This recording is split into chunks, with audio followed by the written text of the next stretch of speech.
नेपाल से इस वक्त की सबसे बड़ी और बेहद चिंताजनक खबर सामने आ रही है। 26 अगस्त को आई अचानक बाढ़ ने नेपाल के कई इलाकों में भारी तबाही मचा दी। नदियों का पानी, मलबा और पहाड़ों से आए पत्थर इतनी तेजी से नीचे आए कि कई जगह लोगों को संभलने तक का मौका नहीं मिला। अब नेपाल पुलिस के ताजा आंकड़ों के मुताबिक 470 शव बरामद किए जा चुके हैं और राहत की बात यह है कि सैकड़ों लोगों को बचाया भी गया है, लेकिन बड़ी संख्या में लोग अभी भी लापता बताए जा रहे हैं। सबसे ज्यादा तबाही नेपाल के रसुआ जिले और भुटकोशी नदी के आसपास के इलाकों में देखने को मिली। नेपाल के गृह मंत्रालय के मुताबिक 26 अगस्त की सुबह करीब 8:40 पर भुटकोशी नदी में अचानक आई बाढ़ ने भारी नुकसान किया। इसका असर रसुआ के साथ साथ नुवाकोट, दधिंग और गोरखा जैसे इलाकों पर भी पड़ा। लेकिन सवाल यह है, इतनी भयंकर बाढ़ आई कैसे?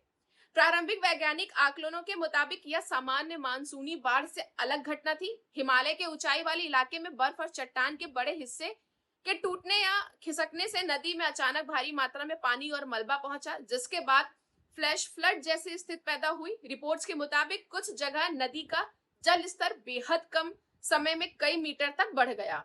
इसका असर सिर्फ गांव और घरों तक सीमित नहीं रहा, सड़कें, पुल, बिजली व्यवस्था और दूसरी महत्वपूर्ण इंफ्रास्ट्रक्चर पर भी बुरी तरह प्रभावित हुई है।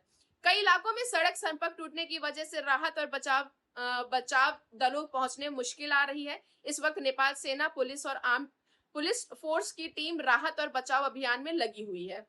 नेपाल पुलिस के मुताबिक 470 लोगों की मौत की पुष्टि हो चुकी है और अलग अलग इलाकों में शवों की तलाश और पहचान का काम जारी है। नेपाल पुलिस ने यह भी बताया है कि बचाव दल प्रभावित परिवारों को सुरक्षित स्थानों पर पहुंचाने और रास्तों में मलबा हटाने में लगे हैं। वहीं रिपोर्ट्स के मुताबिक सैकड़ों लोगों को बचाया जा चुका है, जिनमें विदेशी नागरिक भी शामिल हैं। लेकिन खतरा अभी खत्म नहीं हुआ है। बाढ़ और मलबे के कारण कुछ जगह पानी का रास्ता रुकने से आर्टिफिशियल बैरियर लेक बनने की आशंका सामने आई है। अगर ऐसा पानी अचानक बाहर निकलता है तो नीचे के इलाकों में एक और फ्लैश फ्लड का खतरा पैदा हो सकता है। नेपाल की आपदा प्रबंधन एजेंसी ने नदी किनारे रहने वाले लोगों और बचाव कर्मियों को सावधानी बरतने की सलाह दी है। इसके अलावा नेपाल में आने वाले दिनों में कुछ इलाकों पर भारी बारिश का पूर्वानुमान भी, जिसकी स्थिति और चुनौतीपूर्ण हो सकती है। नेपाल की यह ट्रेजेडी सिर्फ एक देश की प्राकृतिक आपदा नहीं है। हिमालय का यह पूरा क्षेत्र तेजी से बदलते मौसम और ग्लेशियर से जुड़े खतरों के प्रति बेहद संवेदनशील है। वैज्ञानिकों का कहना है कि बढ़ते तापमान से हिमालय के ग्लेशियर, बर्फ और ऊंचाई वाले पहाड़ी क्षेत्र अधिक अस्थिर हो रहे हैं, जिससे भविष्य में ऐसी घटनाओं का खतरा बढ़ सकता है।